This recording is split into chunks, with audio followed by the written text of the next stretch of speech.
Bem-vindo, bem-vinda a mais uma conversa de paz e esperança. Hoje está comigo para fazer esta conversa o professor Pedro Gontijo, professor da UNB, dos cursos de filosofia da universidade.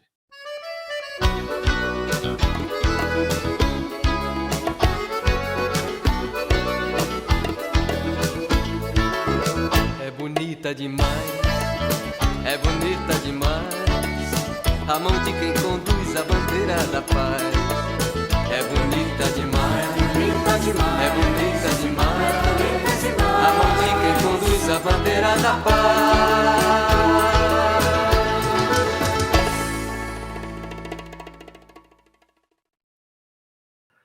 Pedro Gontijo, bem-vindo a Conversas de Paz e Esperança. Olá, Daniel e Gino, um prazer danado. Eu acho que conversar sobre paz e esperança é muito importante. Aliás, penso até que na filosofia a gente precisaria estar pensando mais sobre paz e esperança em tempo de tantas guerras, de tanta violência e de tanta falta de esperança, né? Há doenças que são típicas desse nosso tempo, desse modelo de sociedade que nós temos criado, que nós temos participado, e eu acho muito bom, eu acho muito legal, né? Que teu canal esteja justamente com essa proposta de pensar paz e esperança. Precisamos. Muito bom estar aqui contigo e com as pessoas que acompanham o teu trabalho. Pedro Gontijo, eu nem tinha conversado contigo anteriormente sobre a motivação desse canal e você foi na veia. Exatamente isso que motivou a gente a começar esse programa e conversar sobre paz e esperança. Muito bem, estamos em profunda sintonia de ideais, de sentimentos e de perspectiva, né, de uma nova sociedade mais justa, mais solidária, mais fraterna. E, Pedro, as pessoas, acredito que muitas delas ainda não te conheçam. Eu te conheço desde a década de 90, desde o nosso tempo de militância, de pastoral da juventude, mas as pessoas que aqui estão nos assistindo, pode ser que uma ou outra ainda não saiba quem que é Pedro Gontijo. Então me fale de você. Quem que é Pedro Gontijo? O que você faz? De onde você veio? Sou filho da dona Maria Nevita Gontijo, do Pedro Gontijo Filho, neto de um outro Pedro Gontijo de Oliveira. Então, meu avô era Pedro Gontijo, meu pai era Pedro Gontijo, e eu fiquei Pedro Erguinaldo Gontijo, mais popularmente conhecido como Pedro Gontijo. Olha, Que aqui em casa meu pai queria, meu pai e minha mãe, não sei bem quem foi que foi mais incisivo nisso, queriam os 3 filhos com nomes compostos, e o segundo nome, foneticamente, tinha que começar com E. Então, tem Arle, Ergnaldo e Hércules. E o primeiro, só que fora da família, todo mundo nos conhece mais pelo primeiro nome.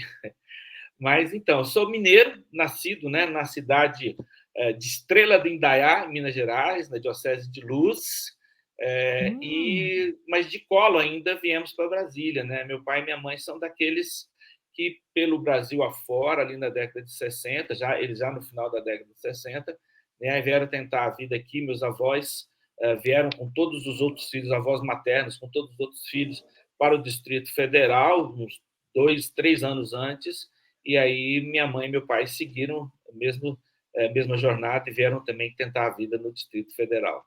E aqui fui criando, né? Meu pai faleceu em 75, minha mãe ficou viúva aos 29 anos de idade, 3 filhos para criar, e nossa jornada foi seguindo, né? Estou aí, quer dizer, como você falou, a gente se conhece já de algumas décadas, né? Fui formado muito no ambiente cristão católico, né? Na pastoral da juventude, nos grupos jovens, e numa série de outras experiências, né, da Igreja Católica no Brasil, né? Participei de diferentes instâncias de coordenação, de articulação, e a partir da dimensão de fé também descobri a importância que era muito importante a gente dar o pão a quem tem fome, era muito bom a gente ajudar quem estava sem roupa, mas era a partir dessa dimensão de fé também perceber que a dimensão de fé tinha outras implicações, que uma das implicações era que a gente precisa também mudar as estruturas da sociedade, e a partir daí também todo um processo de engajamento na sociedade, movimentos sociais, partido político, né? E eu diria que pode dizer que toda a vida, na verdade, é uma busca de encontrar as respostas para essas situações né, que inspiraram a construção desse canal, que inspiram também o teu trabalho ao longo da vida, que é de construção dessa sociedade mais justa. Né? Atualmente, eu trabalho, né, como professor pesquisador na Universidade de Brasília, Departamento de Filosofia, e trabalho de forma mais direta como membro de 2 programas de pós-graduação, um que é o programa de pós-graduação em Metafísica, né, onde oriento pesquisas de mestrado e doutorado, e o mestrado profissional em Filosofia, que é um mestrado específico para a formação de professores. Né? Essa tem sido, assim, nas últimas 2 décadas, uma preocupação forte que eu tenho, que é de formar professores de filosofia, para irem para as escolas e apresentarem uma filosofia que efetivamente produza sentido para a vida das pessoas. Né? Você deve lembrar, quem estiver nos assistindo, deve lembrar muitas vezes que muitas coisas que nós estudamos na escola, nem sempre a gente entendia para que estava estudando exatamente aquilo. Né? A gente ficava assim, mas por que eu tenho que estudar esse tipo de coisa? Isso nas mais diferentes disciplinas. Bom, eu tenho uma preocupação muito específica, que é ajudar a formação desses novos professores de filosofia que vão para as escolas, para que contribuam, né, que a filosofia possa fazer sentido. Se a filosofia é algo importante na minha vida, na vida desses, né, estudantes que estão se formando para serem filósofos e filósofas, e eles também ajudem a fazer sentido na vida das pessoas. Esse é o principal trabalho que eu tenho desenvolvido hoje, né, profissionalmente, além de engajamento, né, nas organizações e movimentos sociais.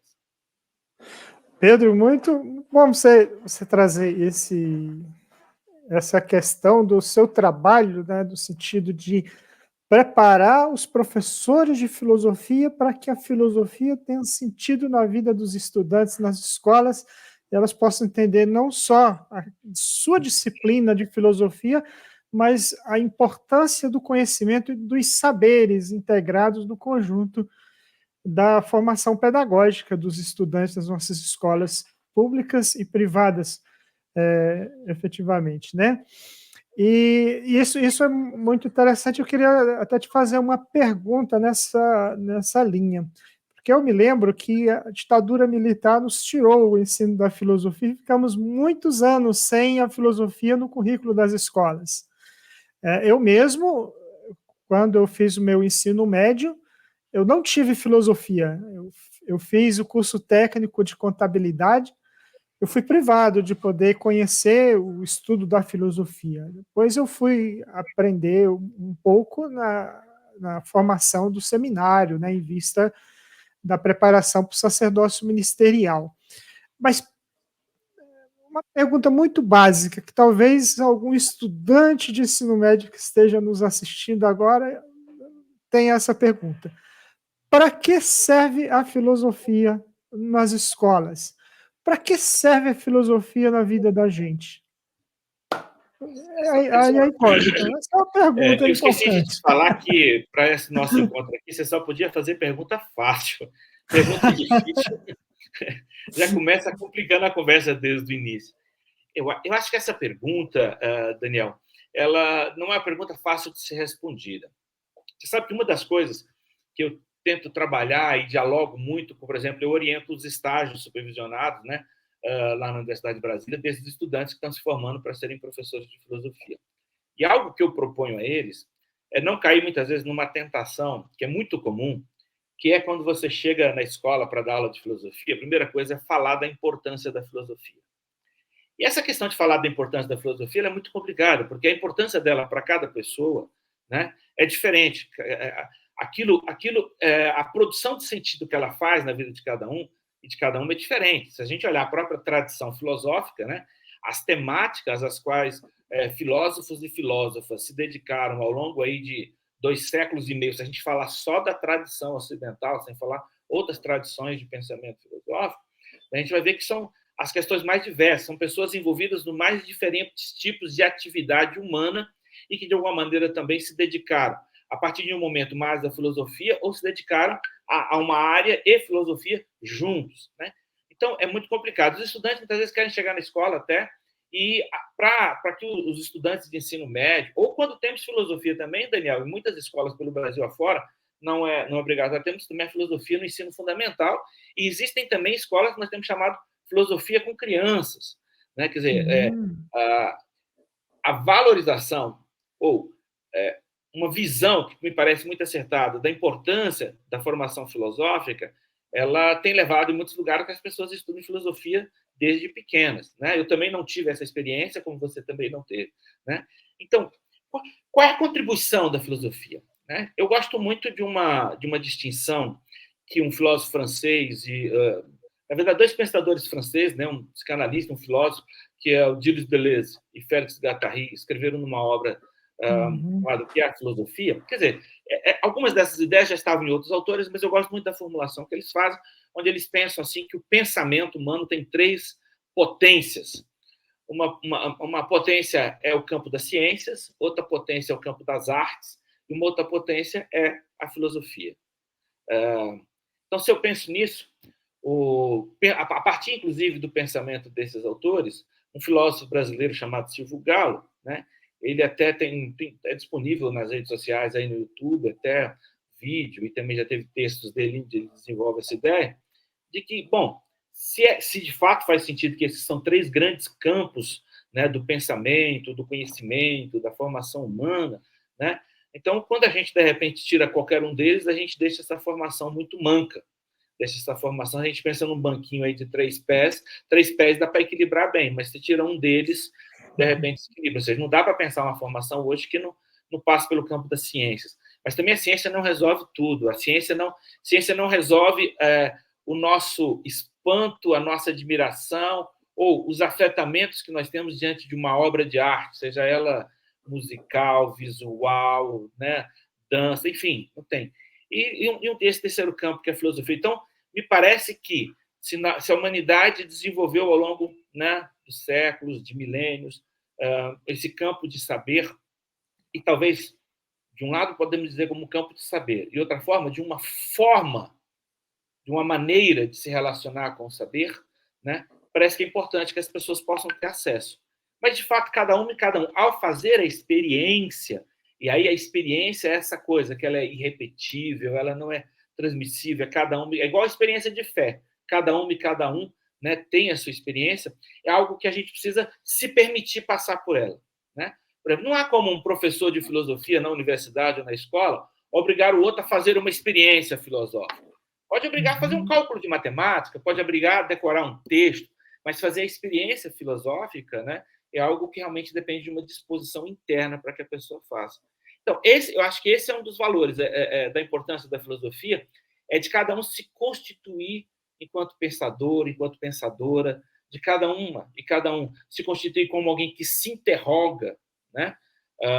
O filósofo Henrique Dussel, um filósofo latino-americano, um filósofo argentino, radicado no México, que morreu recentemente, num livro que ele organizou com mais uma filósofa venezuelana e um filósofo colombiano, ele tem um primeiro capítulo desse livro, o livro é sobre a história da filosofia na América, do pensamento filosófico latino-americano e caribenho, que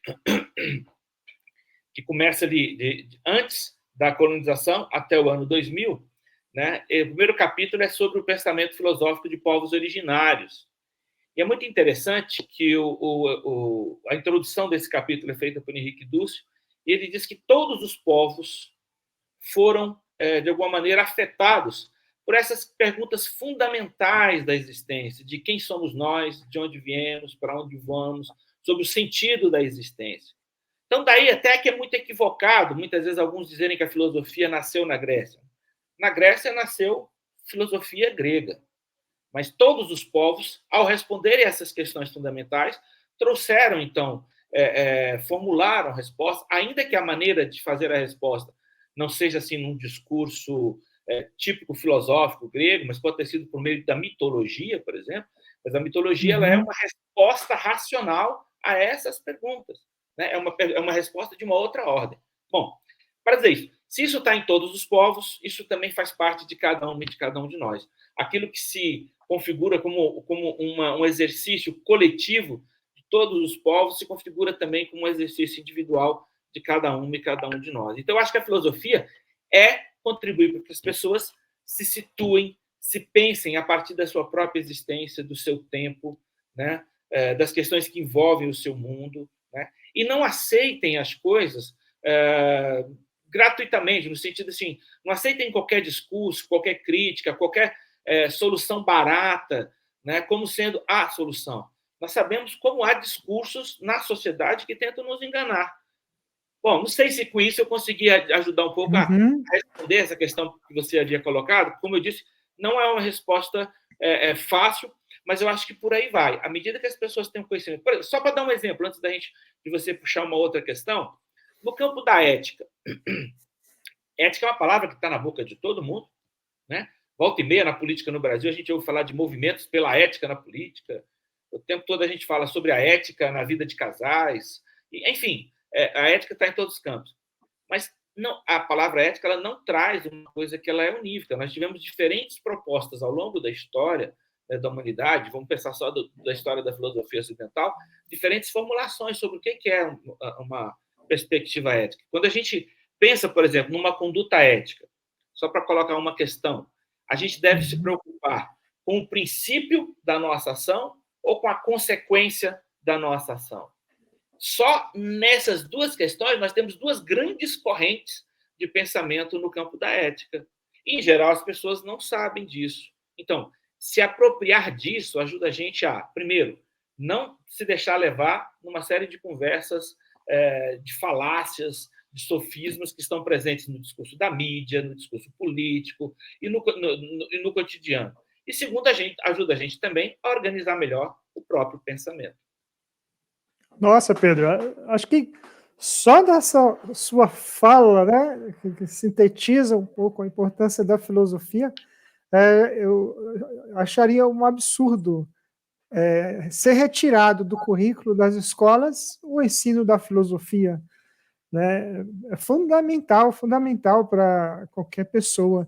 E esse é um problema que nós estamos enfrentando desde o período do governo Temer, quando ele instaurou o chamado novo ensino médio e começou a estimular a redução da carga horária de disciplinas como filosofia, como sociologia, como se elas não tivessem importância.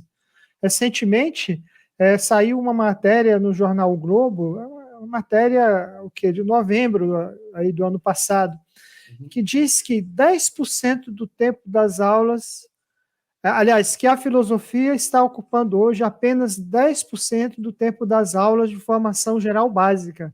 São Paulo, do governo agora Tarcísio de Freitas, reduziu a filosofia das escolas.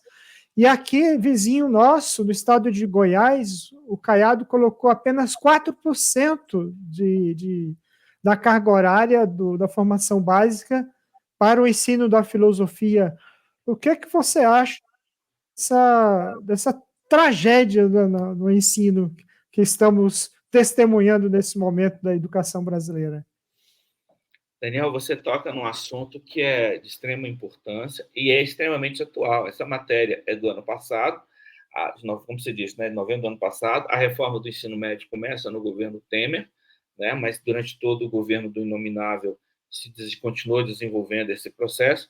E ele é um desastre que, na verdade, está levando, se permanecer da forma como está, vai levar a um verdadeiro abismo entre a formação que a classe média e alta recebe em escolas particulares e aquilo que, né, os setores populares recebem nas escolas públicas, que é a imensa maioria da sociedade brasileira. Né? Por quê?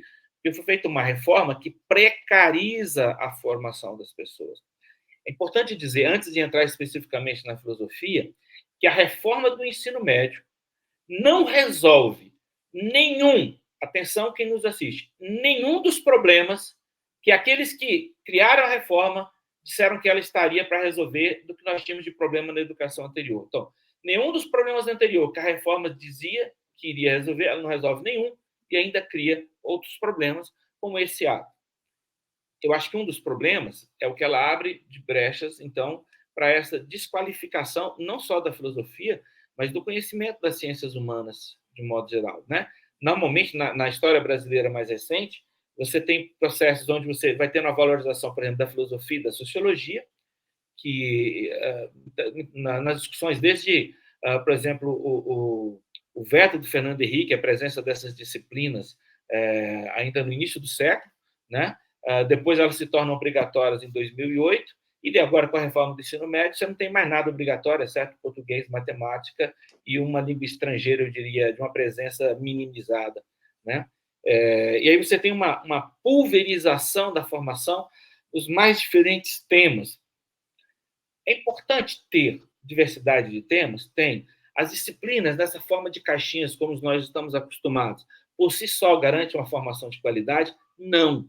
Mas o problema é que você, em vez de que nessa reforma você garanta as outras coisas que complementariam essa formação, não, você mexe naquilo que, de alguma maneira, estaria dando o que tem de melhor de contribuição, né? Então, não se houve nessa reforma um investimento em mais qualificação de professores, em mais equipamentos nas escolas, em melhoria das condições de trabalho dos docentes, né? Em melhoria das condições de transporte e acessibilidade da escola, por exemplo, nós tivemos todo o problema da pandemia que gerou uma verdadeira epidemia de ansiedade, depressão nas escolas do Brasil. Existiu, nesse período, algum plano nacional de acompanhamento dos estudantes no retorno ao ensino presencial para contribuir para a saúde mental das crianças, adolescentes e também de professores e outros trabalhadores?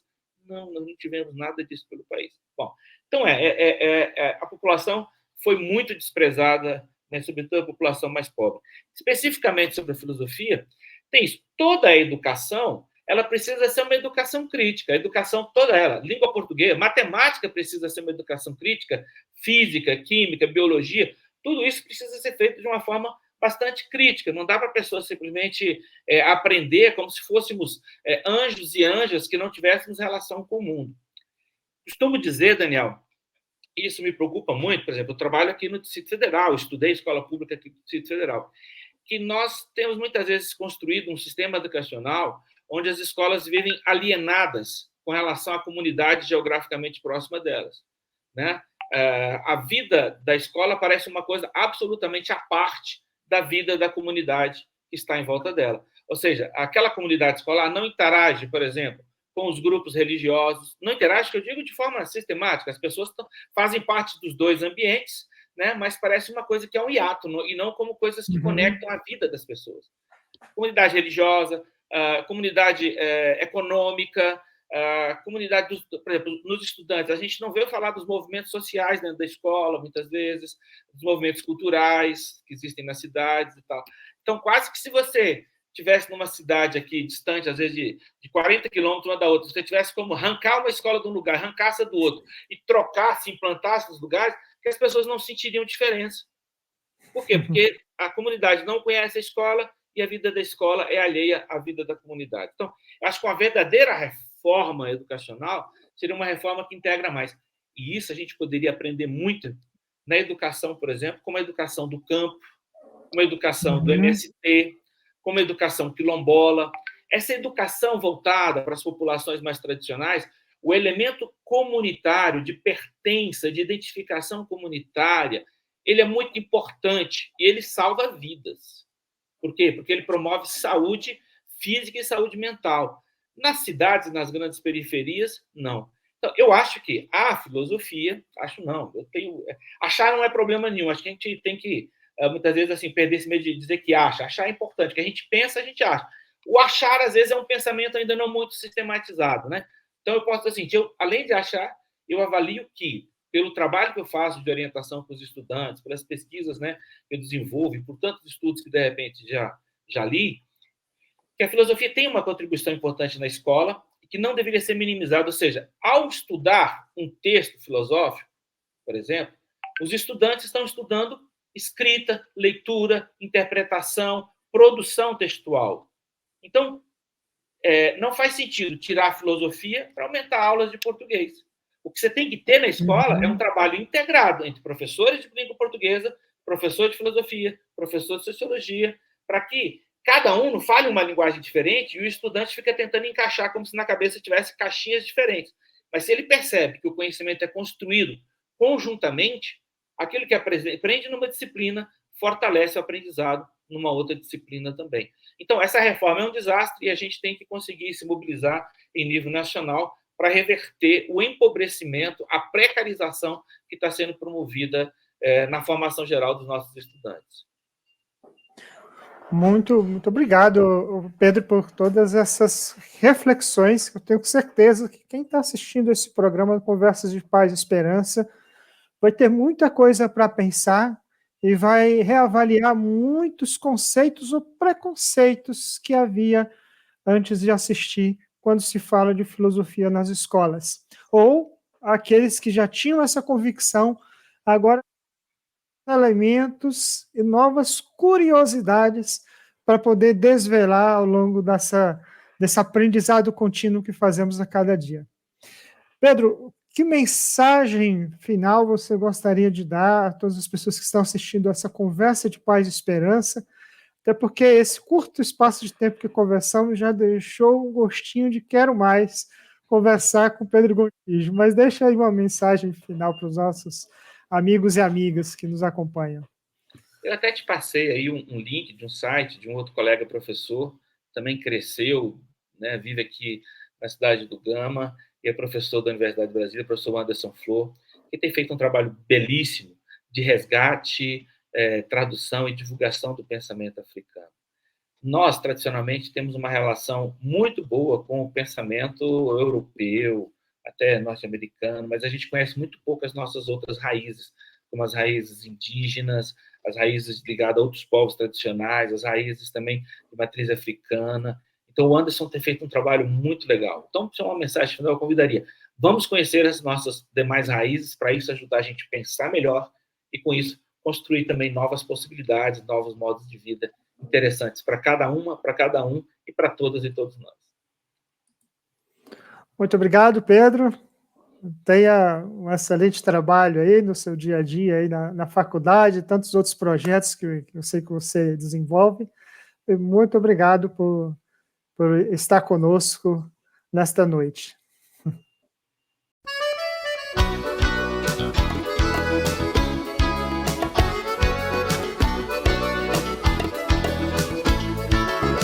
É bonita demais, é bonita demais, a mão de quem conduz a bandeira da paz.